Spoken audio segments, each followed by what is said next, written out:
Bab keterangan tentang sa'i di antara Safa dan Marwah adalah satu rukun yang mana tidak sah haji melainkan dengan mengerjakannya. Dengan sanadnya Imam Muslim meriwayatkan daripada Aisyah, meriwayatkan daripada Hisham bin Urwah daripada ayahnya, yakni Urwah, daripada Aisyah. Qultu laha, qala, kata Urwah, saya berkata kepadanya, yakni kepada Aisyah, saya rasa seseorang yang tidak bertawaf di antara Safa dan Marwah tidak mengapa. Qalat, kata Aisyah, kenapa?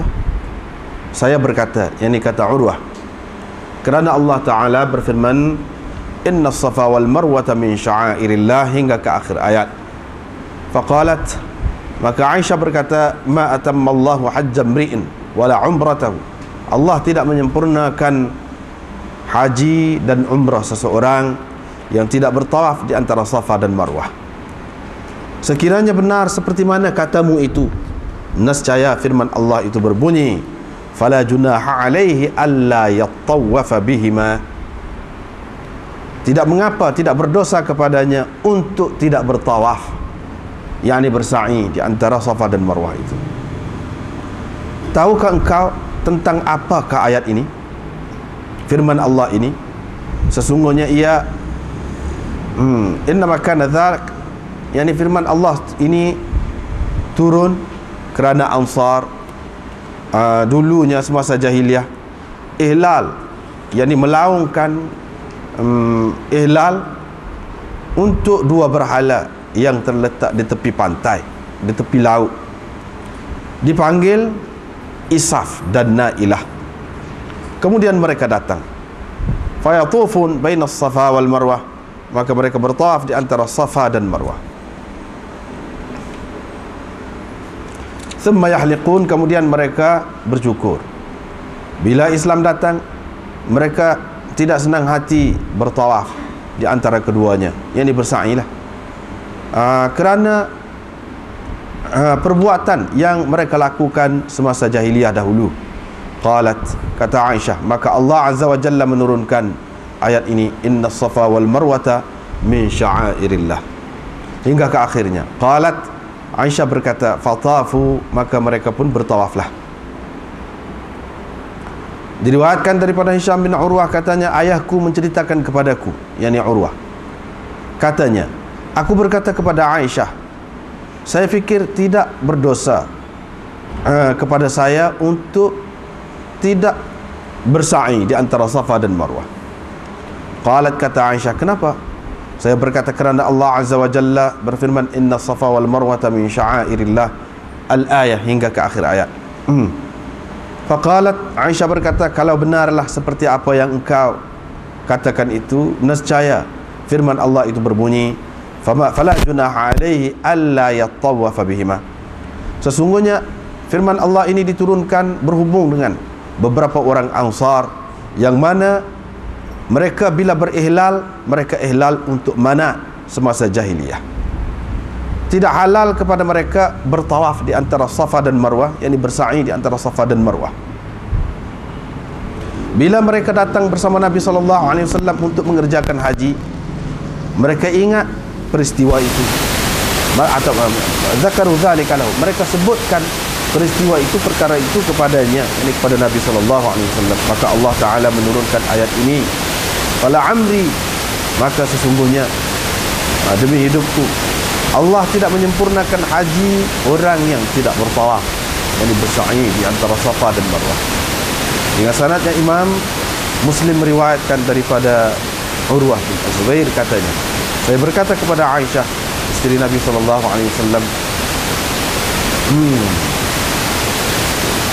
saya fikir tidak ada apa-apa kesalahan kepada seseorang yang tidak bertawaf. Tidak bertawaf maksudnya bersa'i di antara Safa dan Marwah. Wa ma ubali alla atuf, dan saya tak kisah kalau saya tidak bertawaf di antara keduanya. Qalat, kata Aisyah, bi'sa ma qul, buruk sekali pendapatnya.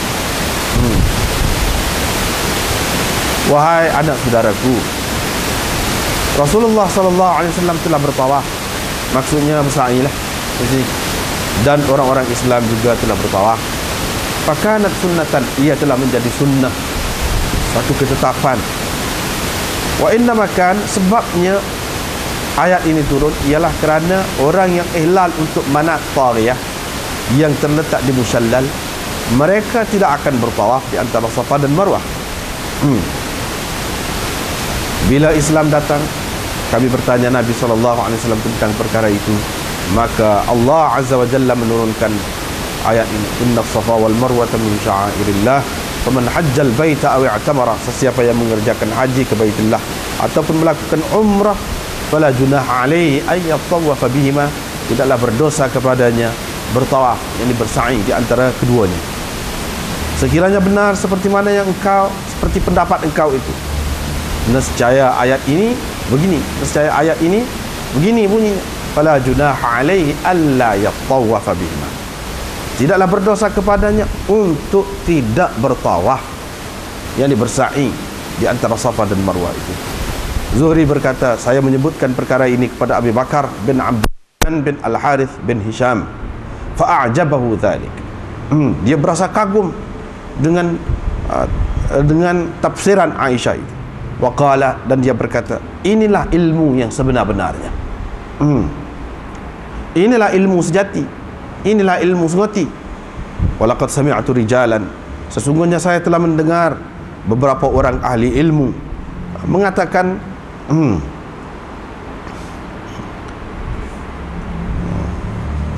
sebabnya orang yang tidak bertawaf, orang Arab yang tidak bertawaf di antara Safa dan Marwah itu ialah kerana mereka berpendapat tawaf kita di antara dua batu ini, di antara dua batu berhala ini adalah termasuk dalam perkara ataupun ajaran jahiliyah. Wa qala akharun minal ansar, golongan yang lain pula dari kalangan Ansar mengatakan kita diperintahkan supaya bertawaf di Baitillah, kita tidak diperintahkan supaya bertawaf di antara Safa dan Marwah. Maka Allah Azza wa Jalla menurunkan firman-Nya, inna safa wal marwata min sya'airillah. Abu Bakar bin Abdurrahman berkata, saya fikir ayat ini turun berhubung dengan mereka itu semua, berhubung dengan yang ini dan yang ini, kedua-duanya, kedua-dua golongan itu. Dengan sanadnya Imam Muslim meriwayatkan daripada, ini sama tadi, Urwah bin Az-Zubair juga masuk ke seperti juga. Wa qala fil hadis, dalam ceritanya dia berkata lagi, falamma sa'alu Rasulullah, bila sahabat-sahabat bertanya Rasulullah sallallahu alaihi wasallam tentang perkara itu, mereka kata, wahai Rasulullah, kami berasa keberatan untuk bertawaf, ini untuk bersa'i di antara Safa dan Marwah itu. Maka Allah Azza wa Jalla menurunkan firman ini, inna safa wal marwata min sya'airillah faman hajjal baita aw i'tamara fala junaha alaihi an yattawafa bihima. Aisyah berkata, Rasulullah sallallahu alaihi wasallam telah menentukan tawaf, yakni sa'i di antara keduanya. Oleh itu tidak ada sesiapa pun boleh meninggalkan tawaf, yakni sa'i di antara Safa dan Marwah itu. Diriwayatkan daripada Urwah bin Az-Zubair lagi bahawa Aisyah menceritakan kepadanya bahawa orang-orang Ansar sebelum mereka Islam, mereka dengan orang-orang Ghassan ihlal haji untuk manat, yang berhala manat. Fataharraju, maka mereka berasa keberatan, berasa bersalah untuk bertawaf di antara Safa dan Marwah itu. Sedangkan itu adalah suatu ketetapan yang telah berlaku di kalangan nenek moyang mereka, iaitu orang yang ihram untuk manat, dia tidak boleh lagi bertawaf di antara Safa dan Marwah. Wa innahum sa'alu Rasulullah sallallahu alaihi wasallam, dan mereka bertanya tentang perkara ini Rasulullah sallallahu alaihi wasallam bila mereka Islam. Maka Allah Azza wa Jalla menurunkan berhubung dengan perkara ini, inna safa wal marwata min sya'airillah faman hajjal baita aw i'tamara fala junaha alaihi an yattawafa bihima wa man tatawwa'a khairan fa innallaha syakirun alim. Begitulah seterusnya. Lagi pula itulah juga keterangan bahawa sa'i itu tidak berulang. Ini riwayat daripada Jabir bin Abdullah, dia berkata Nabi sallallahu alaihi wasallam Nabi sallallahu alaihi wasallam dan sahabat-sahabatnya tidak bertawaf, yakni tidak bersa'i di antara Safa dan Marwah kecuali sekali sahaja. Begitulah. Kecuali dalam riwayat satu lagi tu satu tawaf saja, iaitu tawafnya yang pertama sahaja, tidak ada dah yang lain. Baiklah, kita tengok semula.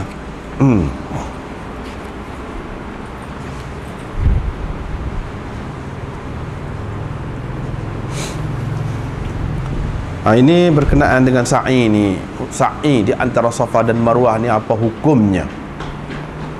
Dan hukum tu diambil daripada mana? Dipaham, diistimbatkan, ditarik daripada mana oleh ulama? Dan kenapa kebanyakan ulama mengatakan sekurang-kurangnya wajib? Paling tidak dia wajib. Mana dalil? Dalam bab ini, dalam bab. Dan dalam bab ini juga dijelaskan tentang firman Allah Subhanahu Wa Taala yang telah mengelirukan seorang alim besar, iaitu Urwah bin Az-Zubair, menunjukkan bahawa Al-Quran itu tidak, walaupun mudah, walaqad yassarna al-Qur'ana lidzikri fahal min muddakir, kami telah permudahkan Al-Quran itu untuk peringatan, fahal min muddakir, adakah orang yang nak dapat pengajaran? Walaupun mudah, kata mudah pun ia kena ngaji. Tidak kata mudah tu maknanya ikut suka. Nanti kita akan tengok apa masalahnya. Apa masalahnya kalau tidak mengaji. Setara orang alim besar macam Urwah ni, Urwah bin Az-Zubair ni, salah seorang orang alim besar di Madinah, dia pun keliru. Baiklah, kita tengok dulu Imam Nawawi sebut dalam syarah dia tu. Imam Nawawi sebut iaitu mazhab jumhur ulama dari kalangan sahabat tabi'in dan orang-orang yang baik, ialah sa'i di antara Safa dan Marwah itu adalah salah satu rukun haji. Atau jemaah selalulah tak payah baca. Yang mana tidak sah haji itu melainkan dengannya. Ini tak boleh, tak jadi haji itu. Kena ada sa'i di antara Safa dan Marwah. Dan tidak boleh dijabarkan, tidak boleh ditampung dengan bayar dam, dengan mengorbankan binatang, tak boleh, ataupun selainnya, tak boleh, sebab dia rukun. Di antara ulama yang berpendapat begini ialah Imam Malik, Syafi'i, Ahmad, Ishaq, Abu Thawr, dan ramai lagi yang lain. Walaupun yang tadi pun ada juga khilaf daripada mereka. Apa yang disebutkan oleh Imam Nawawi ini adalah pendapat yang masyhur daripada mereka. Sebahagian salaf mengatakan sa'i di antara Safa dan Marwah ini hanya tatawwu', sunat sahaja. Tak apa. Kalau tidak sa'i pun tak apa. Tidak kena bayar apa-apa. Tidak kena tampung dengan apa-apa, tak ada. Di antara yang berpendapat begitu ialah Atha bin Abi Rabah, seorang tabi'i besar. Imam Ahmad juga ada dinukilkan salah satu pendapat dia lagu ni. Tapi pendapat yang masyhur daripada Imam Ahmad ialah ia rukun. Ada 3 pendapat Imam Ahmad dalam masalah ini. Rukun, wajib saja, dan sunat, seperti dengan Atha.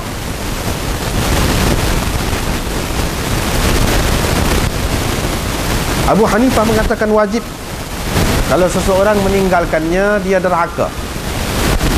Tetapi dia boleh tampungkan dengan mengorbankan binatang ataupun bayar dam, dan hajinya sah. Adapun orang yang mengatakan rukun, hajinya tak sah. Tapi kalau ia wajib, wajib haji ni kalau meninggalkannya sah. Kalau ditampung lah, kena tampung. Dalil bagi jumhur ulama,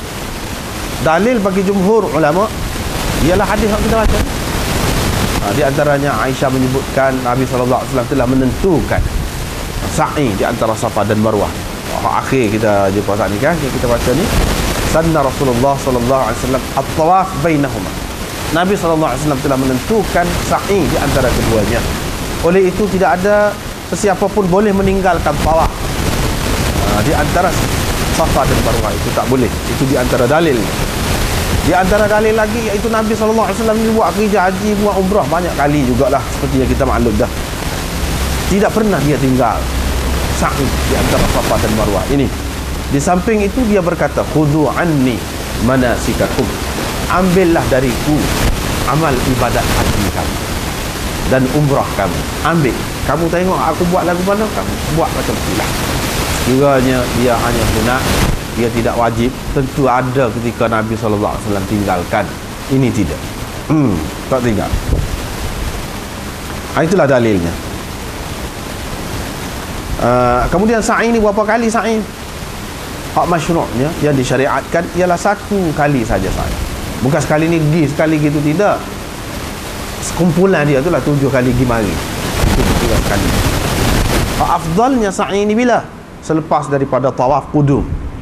Tawaf qudum, tawaf mula-mula sampai itu. Lepas pada tawaf tu sa'i. Sa'i. Tetapi harus ditakhirkan sa'i ini hingga selepas tawaf ifadah. Yang ni tawaf rukun itu, selepas tawaf rukun pun boleh lagi, harus lagi. Tetapi afdalnya selepas tawaf qudum dikerjakan sa'i itu. Inilah kedudukan yang Imam Nawawi sebut dalam syarah dia.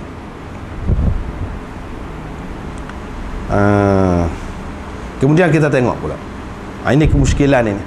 Boleh dikatakan hadis ini panjang, pendeknya pun, hak ringkas, hak terperinci semuanya ambil daripada Urwah bin Az-Zubair belaka ni. Sebab apa? Sebab Urwah adalah anak saudara kepada Aisyah.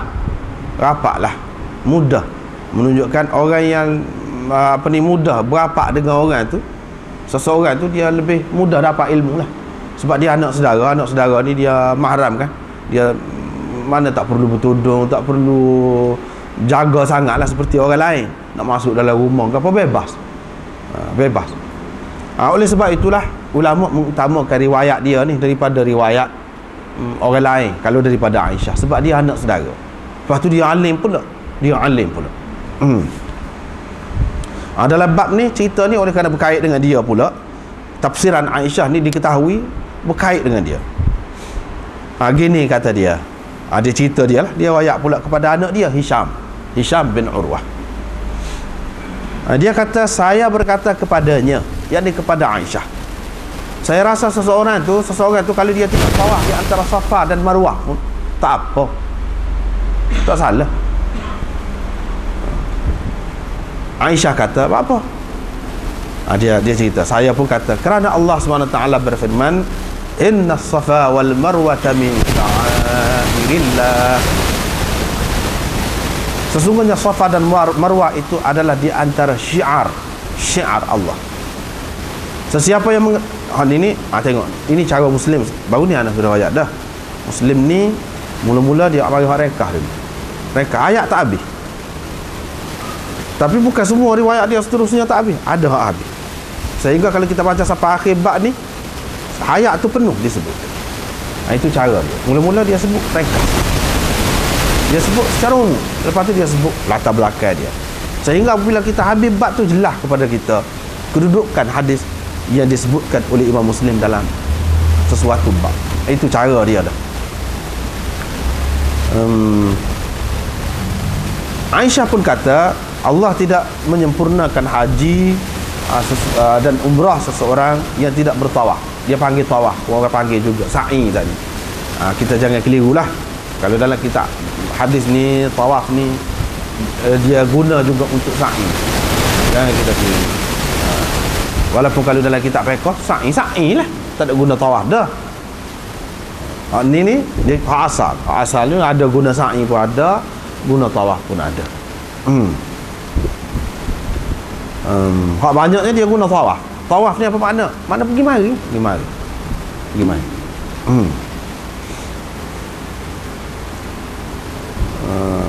Dia kata Allah tidak menyempurnakan haji seseorang dan umrahnya. Seseorang yang tidak bertawaf yang ini bersa'i lah di antara Safa dan Marwah. Sekiranya benar seperti mana pendapat engkau itu, tentu ayat tu bunyi lagu ni. Ni tinggi fahaman dia. Tentu ayat itu berbunyi begini, fala junaha alaihi alla yattawafa bihima. Dia lagu bukan an yattawafa bihima. Kau ayat kita duduk baca-baca, fala junaha alaihi an yattawafa bihima.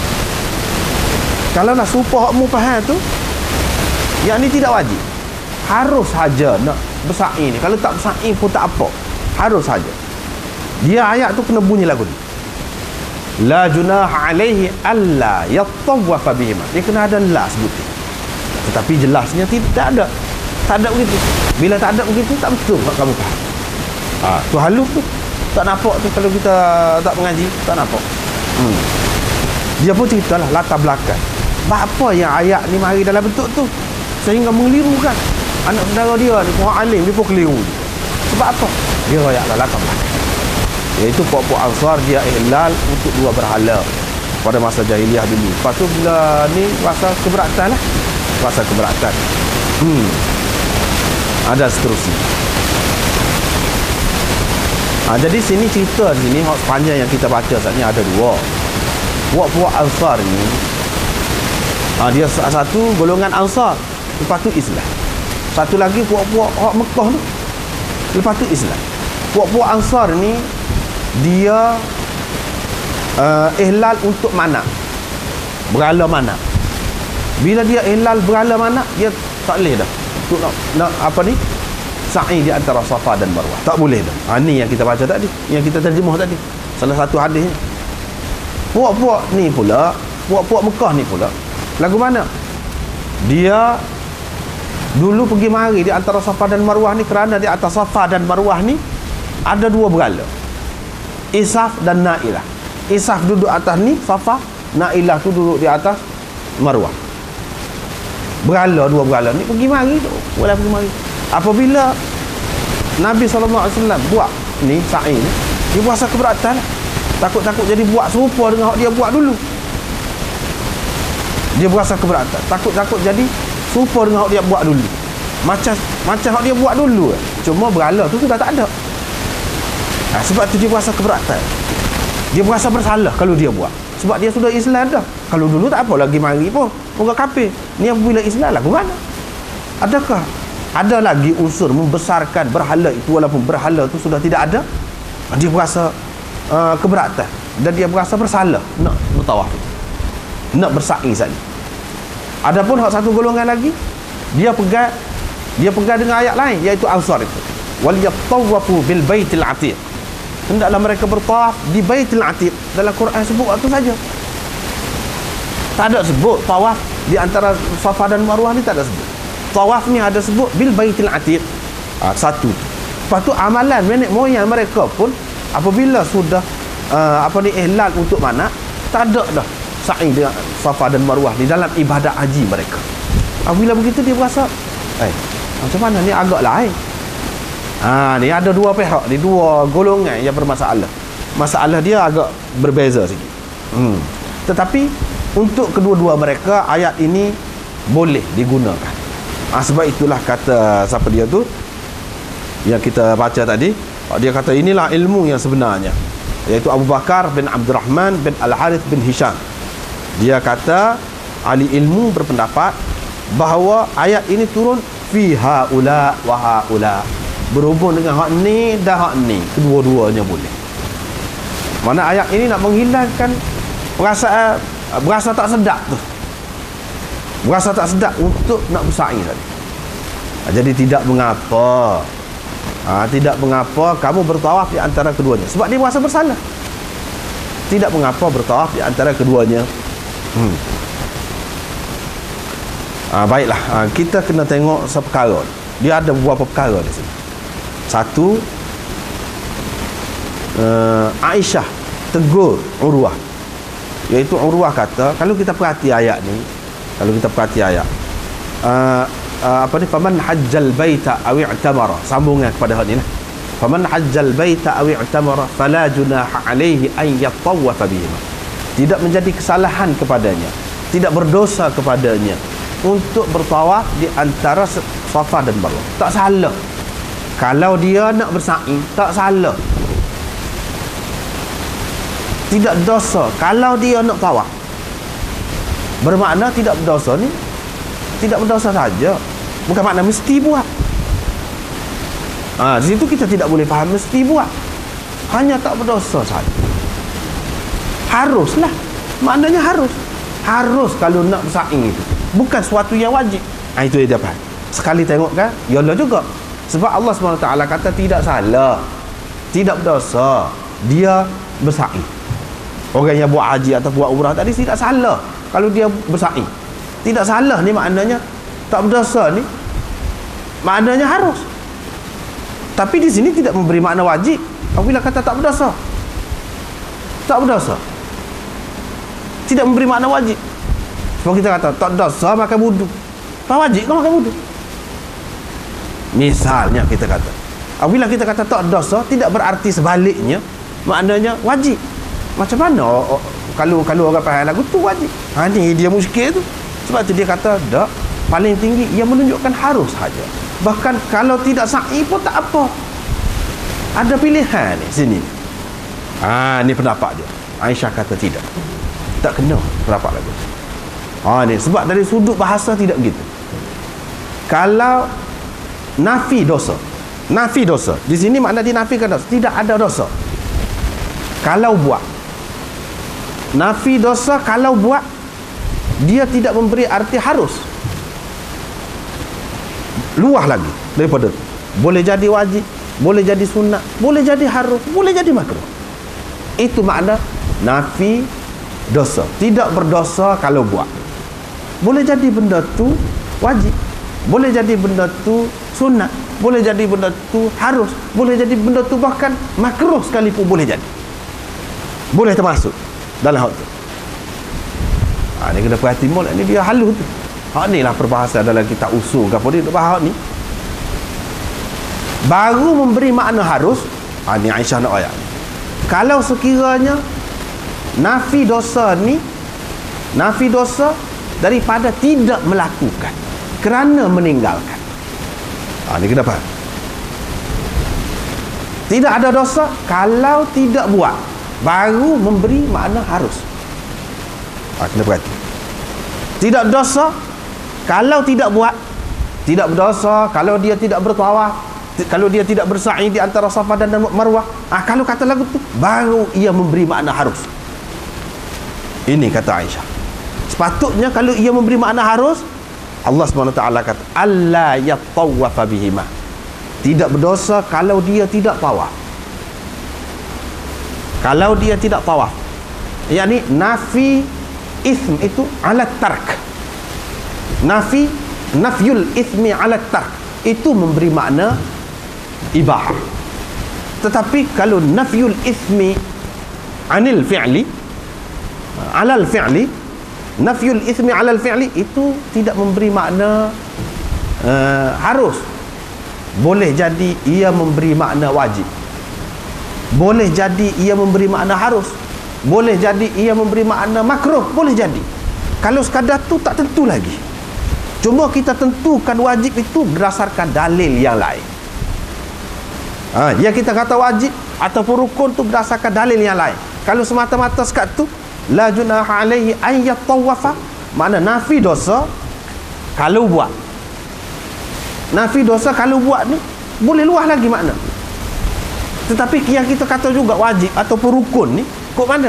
Berdasarkan dalil yang lain. Dalil yang lain tu kok mana? Satunya hak anda sebut tadi lah, Imam Nawawi sebut, iaitu Nabi SAW buat kerja haji, buat umrah, sa'i semua. Lepas tu dia kata khudhu anni manasikakum. Satu. Yang kedua, dalil hak tadi, iaitu Allah SWT ni Nabi SAW telah menentukan sa'i di antara Safa dan Marwah. Telah menentukan sa'i di antara Safa dan Marwah. Tidak boleh sesiapa meninggalkan sa'i di antara keduanya. Itu dalil lagi. Di antara dalil laginya, iaitu hadis yang lain, riwayat Imam Syafi'i, Imam Ahmad, Daraqutni dan lain-lain, iaitu is'au, bersa'ilah kamu, fa innallaha kataba alaikumus sa'ya. Allah telah mewajibkan ke atas kamu bersa'i. Itu dalil. Hak lain, bukan hak ni. Kalau fala junaha alaihi an yatawafa bihima, tidak jelas lagi ia menunjukkan wajib.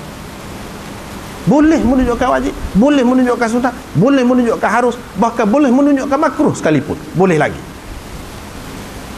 Yang kita kata wajib berdasarkan dalil yang lain. Itu satu jawapan.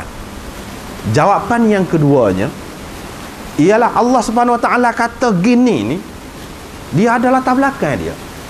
Sebab tu yang kata lagu ni, dia berasa bersalah. Puak-puak ni dia berasa nak bersaing, dia berasa bersalah sebab dulu dia duk pergi mari kerana berhala. Jadi lepas pada ni duk pergi mari pun takut-takut, jadi ada juga unsur itu. Dia duk berasa bersalah, dia duk berasa berdosa ni kalau duk ni. Maka Allah SWT kata sebagai menjawab kemuskilan mereka, masalah yang dihadapi oleh mereka, tidak berdosa. Dia duk anggap dosa, dia duk anggap salah. Tidak salah untuk kamu pergi malu, tidak salah, sebab mereka anggap bersalah. Supaya gini, ini apa yang disebut oleh Imam Nawawi dalam Syarah Muslim ni pun ada. Dia kata gini, seorang tu tinggal sembahyang zuhur, tinggal sembahyang zuhur, dia pun lepas asar dia tidak sembahyang zuhur, dia tidak qada sebab dia berasa bersalah. Dia berasa bersalah sembahyang lepas asar. Moga Nabi SAW larang kan sembahyang lepas asar, kira-kira je. Jadi dia tak sembahyang sebab dia berasa bersalah. Kita pun kata tak dosa, tak salah kalau kamu sembahyang, tak salah kalau kamu sembahyang pada masa ni. Sedangkan sembahyang tu sembahyang wajib kan. Sembahyang zuhur dia tinggal tu adalah sembahyang wajib tu. Tidak salah. Kita kata tak salah kalau awak sembahyang pada masa ni. Tidak salah di situ bukan bermakna sembahyang zuhur tu tidak wajib. Tidak wajib diqadha. Bahkan sembahyang zuhur tu wajib diqadha. Kita kata tidak salah tu sebab dia berasa bersalah pada ketika tu. Bukan di sini menunjukkan sembahyang zuhur tu tidak wajib atau sembahyang zuhur tu harus saja. Boleh kita tidak menunjukkan begitu. Sembahyang zuhur tu tetap wajib berdasarkan dalil yang lain. Yang kita kata tidak salah, tak salah awak sembahyang pada masa ni. Yang kita kata tidak salah pasal dia berasa bersalah. Serupa juga di sini. Yang Allah SWT kata tidak salah dia bersa'i sebab dia berasa bersalah. Bukan Allah SWT nak ayat di sini sa'i tu apa di sunat ke ataupun harus ke. Bukan nak ayat tu. Ini nak menghilangkan kemuskilan mereka. Artinya nak faham Quran ni satu kena faham bahasa tadi. Maknanya kalau nafi dosa nafi dosa atas perbuatan itu tidak semestinya tidak menunjukkan keharusan, tidak. Bahkan ia boleh jadi menunjukkan wajib benda tu, perbuatan itu. Macam sa'i di sini boleh jadi wajib, boleh jadi asalnya, boleh jadi sunat, boleh jadi harus, boleh jadi berlaku. Hak mesti menunjukkan makna harusnya kepada dia. Kalau selepas nafi dosa tadi, iaitu apa ni? Tinggal. Kita tinggal. Fala junaha alaihi alla yattawafa bihim. Tidak salah kalau dia tidak. Kalau dia tidak, bukan kalau dia melakukan, tetapi kalau dia tidak melakukan. Kalau kata lagu tu baru mesti memberi makna harus. Ini dari segi bahasa Arab. Dari segi bahasa Arab. So kena faham. Yang kedua dia kena faham latar belakang. Ya Allah SWT kata gini ni untuk apa? Untuk menghilangkan kemuskilan dan tu. Bukan ayat sa'i ni harus ke gapo-gapo ke makruh ke ataupun sunat. Tidak nak ayat tu. Dia nak menghilangkan kemuskilan mereka. Ini ayat ni latar belakang dia. Apabila kita tahu latar belakang dia, barulah selesai. Sebab itulah Aisyah dia faham molek. Yang Urwah ni dia tidak tahu latar belakang. Latar belakang itulah orang panggil sababun nuzul ataupun sya'nun nuzul bagi sesuatu ayat itu. Ataupun latar belakang turunnya ayat. Apa latar belakang? Ada kalanya ayat ni, ayat Quran ni kita tak tahu gapo pun, tak ada latar belakang dia. Kita boleh faham. Tapi ada kalanya kalau kita tak tahu latar belakang dia, kita tak boleh faham. Bahkan boleh jadi kita salah faham. Macam sini. Salah faham kalau tak tahu latar belakang. Bukan ayat ni saja, banyak lagi hak lain. Misalnya, walillahil masyriq wal maghrib fa aynama tuwallu fa thamma wajhullah. Hak Allah timur dan barat. Kemana saja kamu menghadap, fa thamma wajhullah. Di sebelah sana, di sana ada wajah Allah. Kalau kita pakai ayat tu kat zahirnya dah. Maknanya bolehlah ke apa yang duk menghadap kiblat ni? Susah-susah menghadap kiblat. Susah menghadap kiblat. Dia duk kemah sangat ni, duk betul dengan kompas lah macam-macam kiblat ni. Semua masjid dalam dunia ni orang Islam menghadap kiblat apa-apa. Dah ayat tu ada. Bapa timur tu bukan hak Allah SWT ke? Tak ada kekuasaan Allah SWT ke? Kebesaran Allah SWT tak ada ke? Balik lain, balik selatan, balik utara, apa-apanya kita kata. Sekali kita tengok. Dan kalau kita kata fawalli wajhaka syatral masjidil haram, ayat tu, berarti ayat tu ada. Kalau ayat tu ada pun supaya hadis. Supaya hadis. Ni ada, ni ada. Sekurang-kurangnya kita kata apa-apanya. Ni mana boleh juga kalau nak menghadap kiblat. Boleh juga kalau tidak menghadap kiblat. Ke arah timur, ke arah mana-mana pun. Kalau kita nak guna akal. Boleh jadi sampai begitu orang itu berpendapat. Tetapi tak ada pula ulama faham lagu. Tak ada. Sepakat dah ni. Fawalli wajhaka syatral masjidil haram, kena menghadap masjidil haram. Lepas tu tadi ayat tadi apa cerita? Walillahil masyriq wal maghrib. Hak tu lah kita. Kalau kita tak tahu latar belakang dia pening. Yang ulama ni tak ada khilaf. Semua menghadap kiblat belaka. Tahu belaka ayat tu. Apa pasal dia tahu? Sababun nuzul bagi ayat. Iaitu bila orang Islam ni mula menghadap kepada Baitul Maqdis kan. Mulanya selama 16 bulan duduk di Madinah menghadap kepada Baitul Maqdis. Lepas itu Allah SWT pun paling tukar falanuwalliyannaka qiblatan tardaha, kami akan palingkan engkau, tukarkan engkau kepada kiblat yang engkau suka, yakni kiblat kepada Kaabah.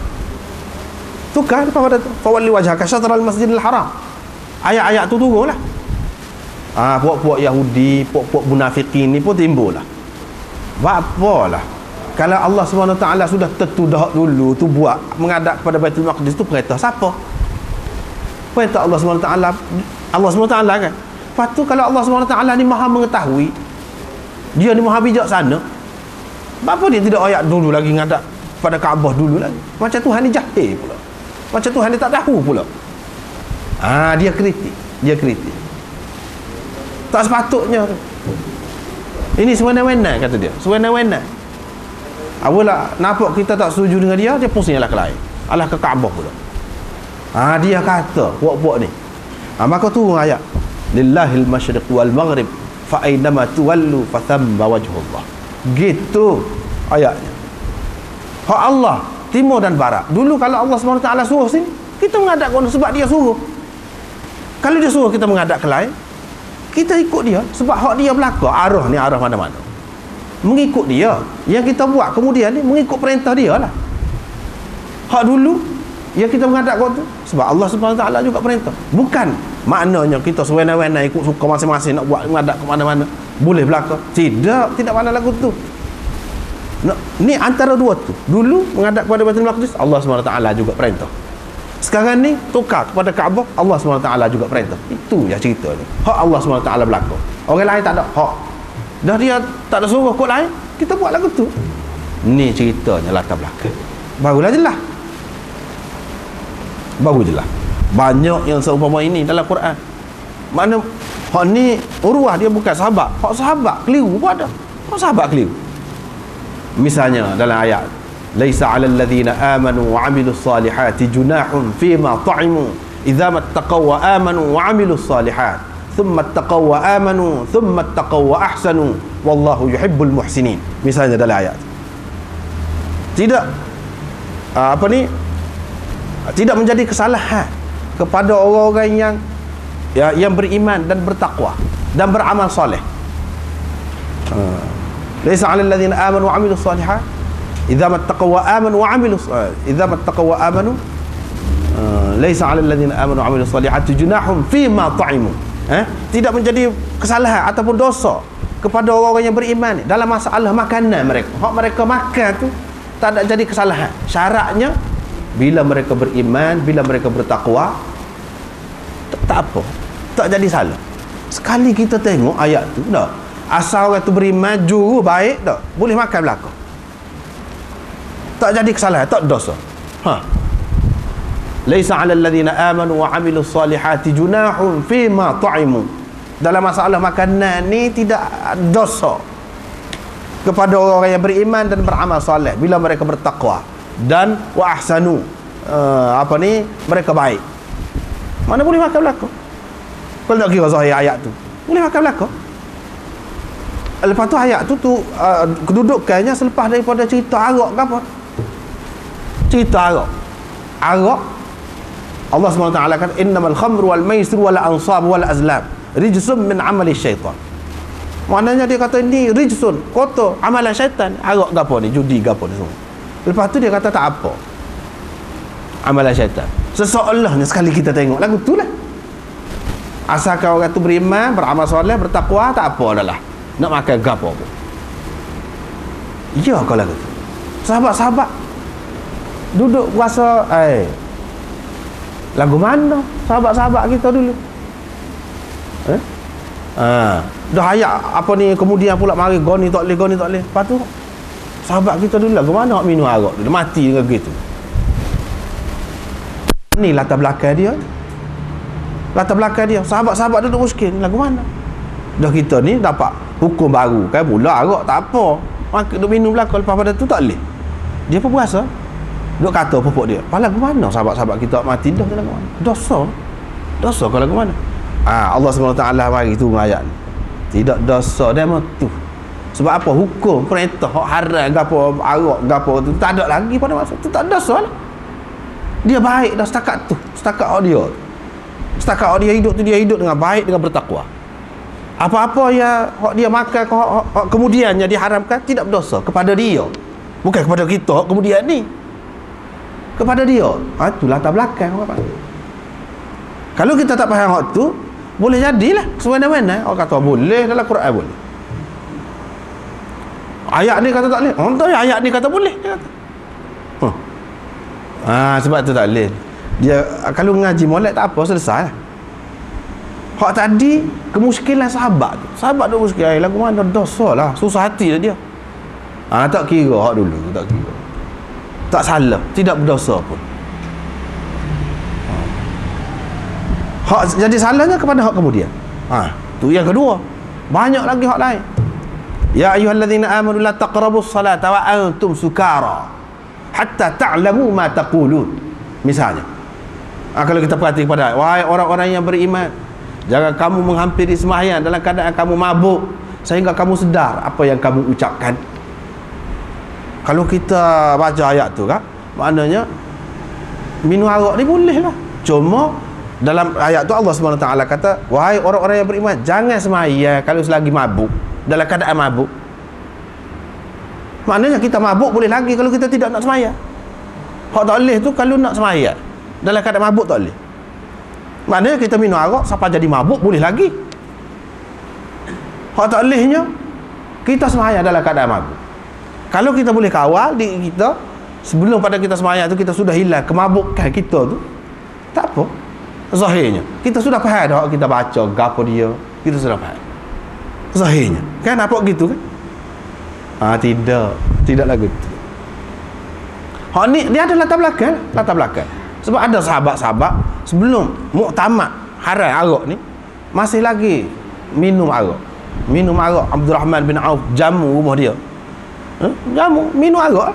Lepas tu sampai masa sembahyang lagi sembahyang, salah seorang sahabat jadi tu iman baca kursi. Itulah tu ayat tadi tu.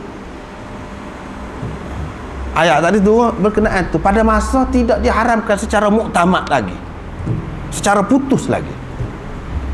Pada masa tu tak haram secara putus lagi. Tu latar belakang dia. Nak ceritanya arak ni diharamkan secara peringkat-peringkat. Sejarah kita boleh tahulah sejarah ni. Lepas tu orang sembahyang dalam keadaan mabuk tu tak terima. Sebab apa? Sebab tidak muktamad lagi keharaman dia pada masa tu. Tapi setelah diharamkan secara muktamad, secara putus, tak boleh dah, tak boleh. Latar belakang dia kita boleh tahu sejarah perkembangan sembahyang di lagu mana. Pernah orang Islam sembahyang dalam keadaan mabuk pun dan sembahyang tu dikira sah. Tak ada dalam hadis kata suruh diulang sembahyang semula, tak ada. Ini bukan berkenaan dengan kita kemudian ni dah. Setelah hukum jelas dah. Bukan gitu. Kalau kita perhati ni semua ni kan, banyaklah kalau mana tak mengaji hadis, Quran saja. Sebab tu tak lagi orang-orang tak saya pakai hadis ni jadi masalah. Akhir sekali cekik tekak dia, Quran pun tak saya pakai akhir sekali. Sebab apa tak jelas. berkenaan dengan haji ni. Dalam Quran kata, fa idza qadaitum manasikakum fadhkurullaha ka dzikrikum aba'akum. Bila kamu sudah selesai ibadah haji kamu, fadhkurullaha, kamu ingatlah kepada Allah, kamu sebutlah Allah, ka dzikrikum aba'akum, seperti kamu sebut nenek moyang kamu. Lagu mana? Atau kalau kita nak pakai ingat, seperti kamu ingat kepada nenek moyang kamu. Kalau kita nak pakai makna zikr itu dengan makna sebut, seperti kamu sebut nenek moyang kamu. Lagu mana? Lepas pada selesai buat kerja haji belaka, pakai duduk tafakur belaka, ingat kepada nenek moyang kita, gitu. Kau pakai sebut nenek moyang kita, tok nenek kita gini, orang Malaysia. Tok nenek demo orang mana? Oh, tok nenek kita orang ni asalnya. Gitu. Tak ada siapa pakai lagu tu. Sebab apa? Sebab dia tahu latar belakang. Kalau tak tahu latar belakang, punah selalu jadi. Mana boleh pakai? Sebut nenek moyang lagu mana? Dah Tuhan sendiri sebut, suruh seperti kamu sebut nenek moyang kamu. Bila kita sebut nenek moyang kita, lagu mana? Payah tu. Nak sebut lagu mana? Nak sebut asal keturunan kita kok. Kita dia asalnya ada keturunan Arab kau, keturunan orang putih kau, keturunan kau, gitu. Kau tu nenek kita mula duduk mana? Hak tu nak sebut. Payah. Cekek tekak dia. Kalau tak saya pakai hadis. Jawabnya, kalau kita tengok dalam hadis, jelas. Orang-orang kafir dulu lepas pada dia buat haji di Muzdalifah tu, dia berimpun situ, masing-masing duduk sebut kelebihan nenek moyang masing-masing. Orang ni, ni nenek moyang dia lebih gini, tu nenek dia istimewa gini-gini, masing-masing duduk sebut gitu. Allah SWT larang sebut tu. Tak ada makna dah sekarang ni. Situ kena sebut, ingat kepada Allah, sebut nama Allah saja. Seperti mana dulu kamu duduk agama situ, kamu sebut nenek moyang kamu, gitu. Baru kita faham. Kalau tidak, tak boleh faham. Kalau tidak, keliru. Ini banyak benar yang seumpama ini ni. Banyak benar. Apabila kita tahu latar belakang, baru nampak. Gini maksudnya. Termasuklah ayat ini. Ayat ini di antara yang sulit ni. Sulit. Sehingga Urwah sendiri pun keliru.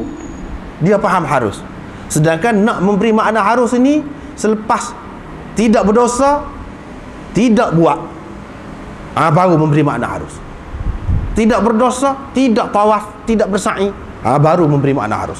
Kalau tidak berdosa, bersa'i, itu tidak jelas memberi makna harus. Itu jawapan Aisyah dari segi bahasa. Kemudian dari segi latar belakang, ya Allah SWT waktu ayat ni lagu ni, sebab apa? Sebab mereka itu berasa berdosa. Apabila dia kata tidak berdosa, nak menghilangkan perasaan dia tu, hak tu saja. Dari segi kedudukan sa'i itu sendiri, wajib ke apa? Hak tu kita kena tengok dalil yang lain. Dalil yang lain, iaitu daripada amalan Nabi SAW.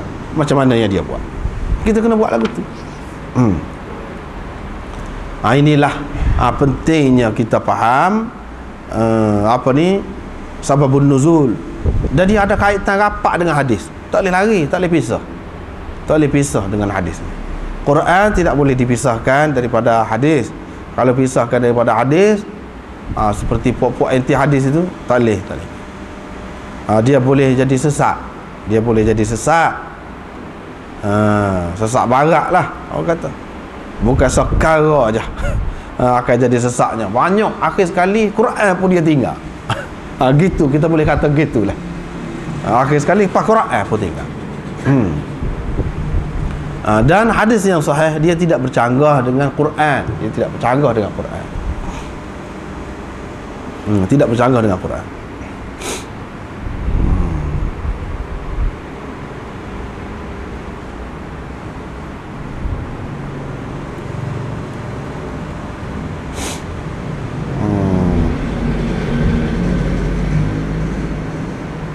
Tak boleh jawab lah ni buat apa ni anti hadis ke apa, nak pakai Quran saja tu. Boleh jadilah nak pakai Quran saja ni. Baik sangka lah, kalau atas dasar baik sangka kita kata dia tak faham. Satu, dia tak faham kerana mengaji tidak molek. Dia mengaji tidak molek. Itu atas dasar baik sangka lah. Kalau kita nak pergi hak lain lagi, banyak lah. Boleh, kalau kita nak kata dia ni tidak kerana jahil, kita kata dia jahil tu lebih baik, lebih ringan daripada kita kata hak lain. Ringan, paling ringan dah tu, iaitu dia jahil, dia tidak erti, dia tidak mengaji molek, paling ringan. Kalau nak kata hak lain, berat lagi, iaitu apa dia ada niat tak betul terhadap Islam.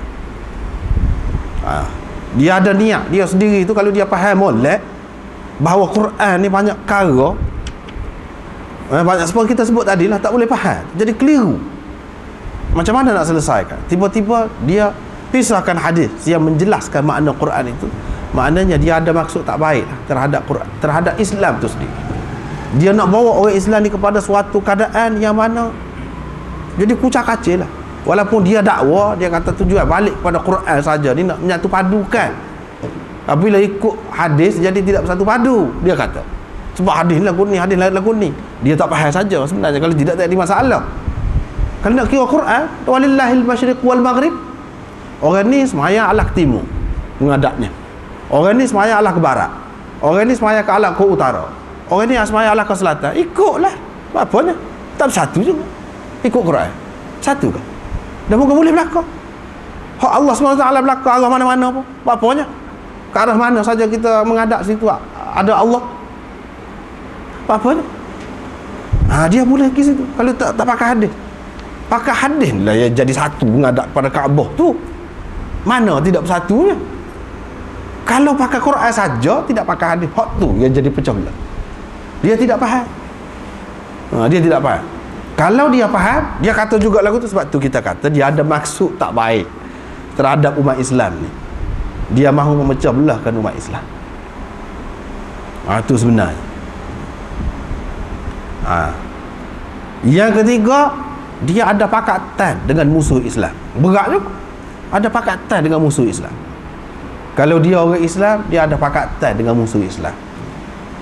Supaya orang Islam ni, contoh dia tu contoh panduan yang Allah SWT bagi kepada dia ni tidak lebih daripada panduan yang diberikan kepada Nabi-Nabi yang lain. Seperti apa dia kita kata Injil ke misalnya, ataupun seperti kitab-kitab lain yang mana panduan yang hidup tak ada. Hadis-hadis ni hak praktikal, sudut praktikal kepada Quran tu hadisnya, tidak lebih daripada itu. Hak jelas, yang nyata, yang hidup, itulah hadis. Dia nak pisahkan, dia nak kata seseolahnya Quran ni lebih kurang kitab-kitab lain juga. Tak ada istimewanya, hanya teori saja. Teori saja. Dari segi amalannya tak ada. Dari segi amalan tak ada. Amalan bergantung kepada masing-masing. Tak ada panduan daripada Nabi SAW. Kita nak semayang, dah tak ada royak kaifiat semayang lagu mana, ikut kita nak semayang lagu mana. Oh, bahaya. Bahaya lah. Ikut kita nak semayang lagu mana-mana. Dah bukan tak ada dalam Quran. Royak 4 rakaat semayang zuhur ke apa. Mana ada. Kalau lagu tu boleh semayang ikut surah. Tujuan dia nak cerita Islam ni, agamanya teori saja, semayang ikut mana-mana. Tak ada panduan yang hidup, yang jelas, yang nyata diamalkan oleh Nabi SAW sekian lama semayang. Lagu tu supaya kita buat. Tak ada. Seperti agama lain, sebab tu dia tak ada panduan. Kalau kita nak cari dalam kitab dia, lagu ni ibadat, tak ada jelas. Seperti kita tu, kita boleh royak daripada sebelum semayang lagi. Lagu ni air semayangnya, bata air semayang lagu mana, semayangnya lagu mana, lengkap, ada hadis. Kalau kita tolak hadis, tak ada lah. Hanya teori saja, royak saja semayang lagu mana tak tahu. Tidak lengkap lah. Agama Islam ni tidak lengkap, lebih kurang agama lain juga. Tu nak royak je. Kalau maknanya ajaran Nabi Isa lah, walaupun Nabi Isa tu bagi kita ni sempurna, tak ada masalah. Cuma kita hujah kepada pokok dia ni. Dan dia kata Nabi Isa ni tak menikah kan? Memang tidak menikah pun, tak menikah. Dan tidak menikah, dan ajaran dia pun menggalakkan supaya tidak kahwin. Itu lebih baik, lebih suci. Orang yang tidak kahwin itu lebih baik. Kalau lagu tu macam mana orang ramai nak ikut? Kalau nak ikut Nabi Isa sendiri tak menikah, lagu mana dia hidup dengan isteri dia, dengan anak dia? Dia tak ada anak. Tak boleh jadi panduan yang hidup. Teori saja. Lepas pada tu, kalau kita kata kita tak usah nikah lah, lebih baik. Praktikal kau cara lah. Kan banyak kan ajaran-ajaran dia tu mana tidak jelas, tidak praktikal, berbeza dengan Islam. Yang kita boleh tahu Nabi SAW nikah hidup dengan isteri dia lagu mana, tahu daripada mana? Daripada hadis. Tujuan dia ada maksud jahat ni, pakatan dengan musuh Islam untuk mengelirukan umat Islam, supaya umat Islam ni serupa dengan orang lain, tak ada lebih, iaitu ada teori saja, kitab saja, yang mana panduan dia tu tidak lengkap. Tu tujuan. Beratlah tu, penyakit berat tu, penyakit berat. Dan kita dalam berhujah dengan demo ni, pada anak yang paling baik iaitu kita hujah dengan Quran sendiri. Quran hak dia nak pakai tu. Sebab begini, cara-cara musuh Islam ni banyak cara. Dia nak mengeliru Islam ni banyak cara. Tapi atas nama Islam juga. Sebab kalau atas nama lain, dulu lagi orang tolak. Dia sebab tu dia kena terima Islam. Dia kena terima Quran tu. Sebenarnya dia tak terima juga Quran. Dia tak pakai juga Quran tu. Saja dakwaan saja untuk mengelirukan orang. Ni berat lah ni. Ni berat lah. Boleh jadi. Kita tak tahu lah siapa-siapa. Kalau kena dia kena, dia berasa. Kita tak tahu siapa-siapa hak mana satu daripada yang kita sebut tadi, tak tahu. Tetapi kalau macam ni, berat. Sebenarnya Quran pun dia tak mahu terima. Dan dia tidak boleh terima. Dia pun tak tahu. Kalau kita tolong royak ke dia, penipu lah. Akhir sekali Quran pun dia tak terima. Kalaulah dia ni betul ikhlas asalnya, cuma dia tidak faham saja. Akhirnya kalau dia nak pakai Quran juga, dia pun apabila kita bawa kepada benda tadi, penipu lah. Pas Quran tinggal. Kalaulah dia ni, dia nak pakai Quran sengerti. Banyak perkara pokok ni. Dia tolak misalnya Nabi Mi'raj lagu mana? Tak ada Mi'raj ni kata. Tak ada Mi'raj. Tak ada Mi'raj. Ini semua mimpi ke ataupun gitu-gitulah, pengalaman rohani saja kata dia.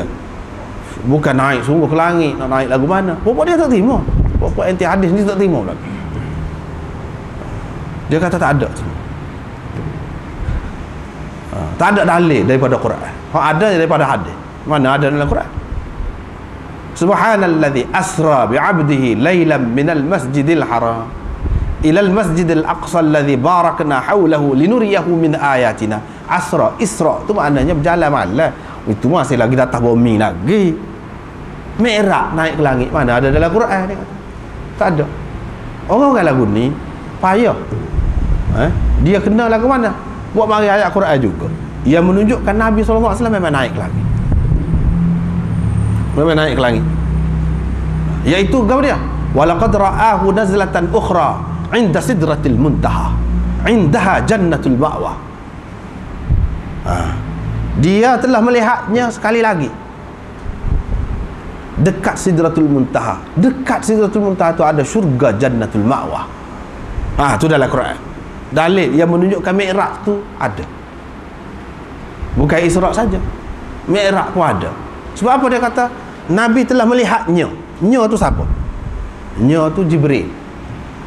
Nazlatan ukhra, sekali lagi dekat Sidratul Muntaha. Sidratul Muntaha di mana dalam dunia ke Sidratul Muntaha ni?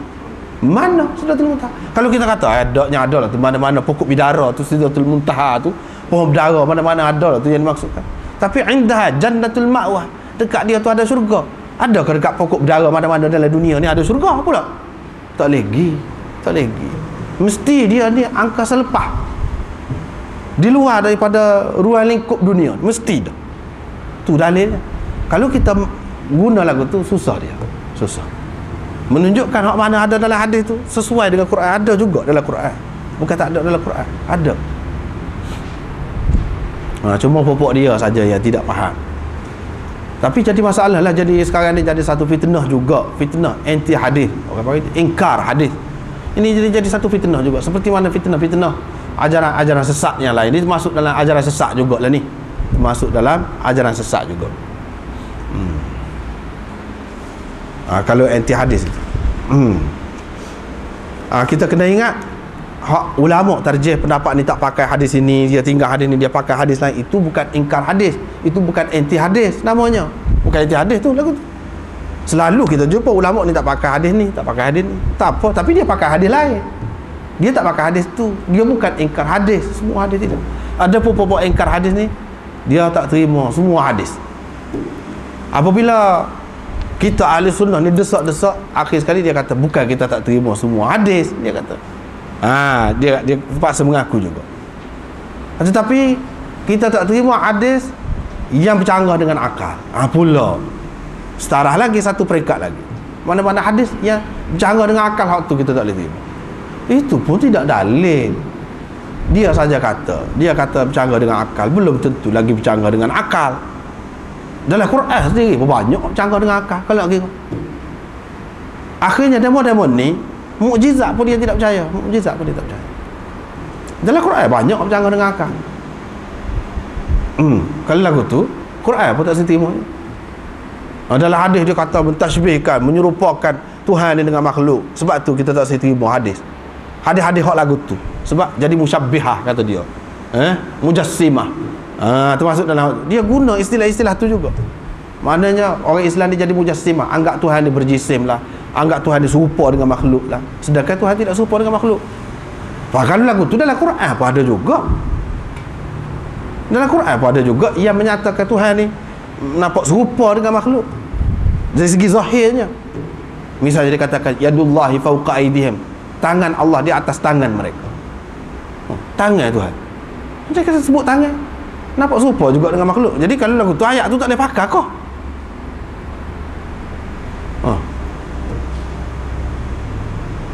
Tak boleh pakai kau, tak kena.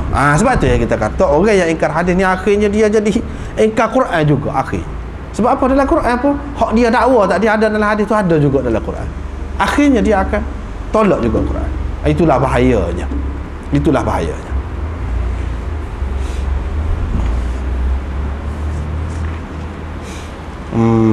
Sedangkan orang nak mengaji Quran tak boleh, orang panggil jadi alim tu payah, banyak perkara kena mengaji.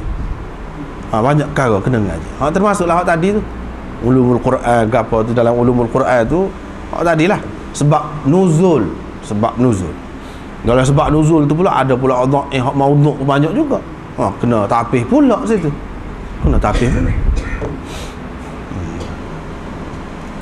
Hak jugalah makan masa. Bukan senang-senang. Sebab itulah kalau kita tengok, kita kaji molek apa ulama ni, setengah-setengah perkara tu dia sepakat semua. Masalah kiblat ni mana ada khilaf. Padahal ayat tadi ada tu yang boleh jadi orang kita kata pakai kok mana-mana pun boleh, tidak menghadap kiblat pun boleh. Ada, tapi mereka tak faham gitu. Sebab apa? Ngaji molek. Sebab tu jadi serupa, tempat patut serupa dia serupa. Tempat tak boleh khilaf, memang boleh khilaf. Jelas tak boleh khilaf. Tetapi tempat tak boleh khilaf, walaupun orang biasa nampak boleh khilaf sini, dia tidak khilaf. Orang mengaji semua tak ada khilaf. Memang jelas kalau kita perhati dalam ajaran Islam ni, jelas kemas, sistematik, kemas.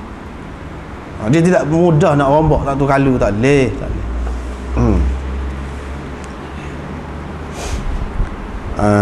Duduk di atas. Baiklah, kita balik kepada hadis ni. Safa dan Marwah tadi. Hak ni duduk atas ni Isaf.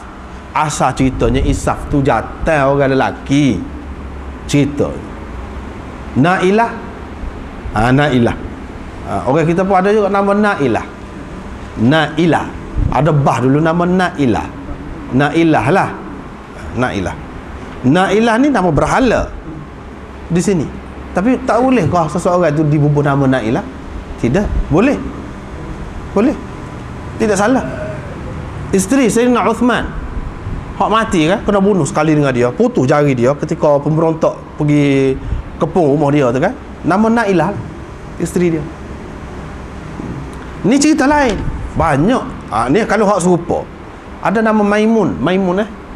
Orang kita nama Maimun. Maimun tu maknanya yang bertuah. Maimun dengan makna monyet pun ada juga. Mawah. Makna mawah ada juga. Tu kita tak kira, kita pakai hak molek. Supaya juga di sini tidak Nailah hak ni dengan maksud berhala ni, tidak. Nailah dengan makna yang lain-lain. Hak ni kebetulan. Dan Nabi SAW tak ada larang orang pakai nama ni, tak larang. Asalnya manusia, tapi dia berzina. Cerita asal.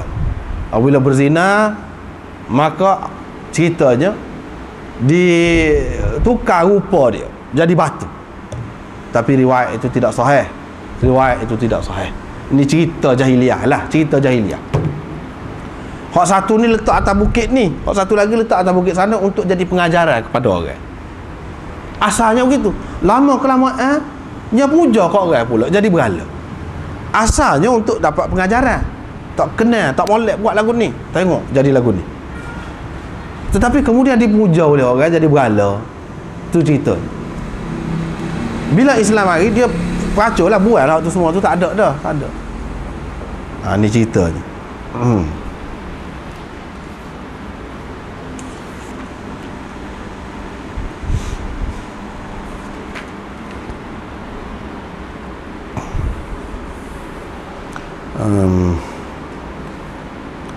Hak lain-lain tu nampaknya tak ada apalah.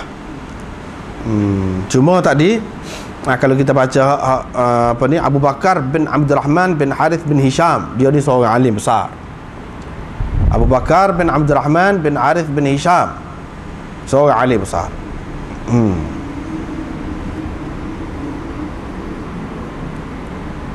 Sehingga Aisyah mengatakan, kalau akulah Tuhan nak kurniakan anak, aku nak anak seperti Abu Bakar bin Abdurrahman bin Harith bin Hisham. Anak-anak dia ni juru-juru, baik-baik berlaku, alim-alim saja. Aisyah kata, kalaulah dia nak dapat anak, kalau Tuhan nak kurniakan dia ni anak, dia nak anak seperti tu, seperti Abu Bakar. Maknanya orang hebat lah. Apa Abu Bakar kata bila dia dengar tafsiran Aisyah ni? Dia kata dia kata, inna hadha al-ilmu, inna hadha al-ilmu, inilah inna hadha, yani inna hadha tafsir al-ilmu, yani al-ilmu al-haqiqi. Sebab apa yang nak pegang ni takut setengah-setengah tu keliru, mana tak ada baris tu dia boleh jadi keliru. Lalu kan baca inna hadha al-ilma, ilma tu jadi badal ataupun atah bayan kepada hadha tu, tak kena kalau baca lagu tu. Tetapi al-ilmu jadi khabar kepada inna, bukan jadi badal ataupun atah bayan kepada hadha, tetapi dia jadi khabar kepada inna. Inna hadha al-ilmu, hadha tu jadi isim dia, isim inna, al-ilmu tu jadi khabar inna. Inilah ilmu sebenar, inilah ilmu betul, ilmu sengoti. Apa? Ilmu sengoti, sengoti tu ambil mana? Ilmu sebenar, ilmu sejati ambil mana? Ambil dia alif lam, alif lam dia al-ilmu. Alif lam di sini orang panggil alif lam hakikat. Alif lam hakikat. Alif lam hakikat, mana hakikat ilmu sebenar. Hak lagu ni lah orang panggil ilmu.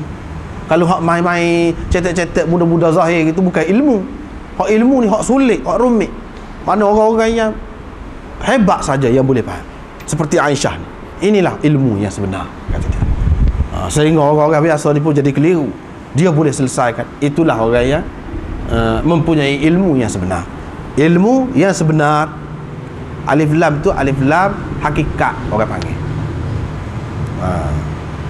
Sebab dalam hadis kan, laisal ghina an kathratil aradi walakinnal ghina ghinan nafs.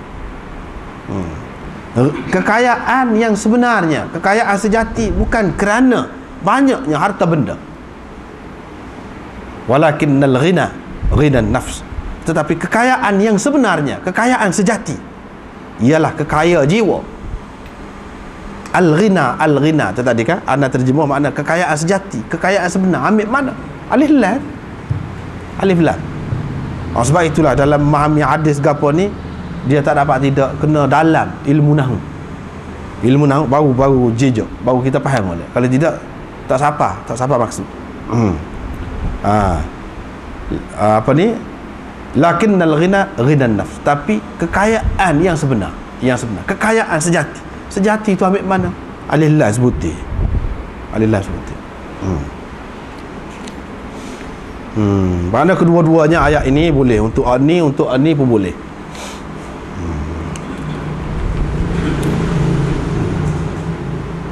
Hak lain-lain tu lebih kurang lah. Siapa ada maksud kita nak ayat tadi, siapa ada. Seterusnya sa'i, bab sa'i itu tidak berulang. Ini pun satu masalah khilaf juga. Tetapi dalam Muslim ni kebanyakan hadisnya disebutkan sa'i itu Nabi SAW buat sekali sahaja. Dan orang yang melakukan haji qiran pun melakukan sa'i sekali saja mengikut mazhab Syafi'i. Dalil mereka nya ni sa'i itu sekali saja, tidak dua kali. Walaupun orang yang melakukan haji qiran sekalipun. Tetapi mengikut Imam Abu Hanifah dan orang-orang yang sependapat dengan dia mengatakan sa'i pun dua kali, tawaf pun dua kali. Orang yang melakukan haji qiran. Tapi hadis-hadis ini tidak menyokong pendapat mereka. Ini menunjukkan sekali saja sa'i itu. Ini masih lagi bab sa'i. Seterusnya bab idamatil haj at-talbiyah. Sekatulah wallahu a'lam. Alhamdulillah.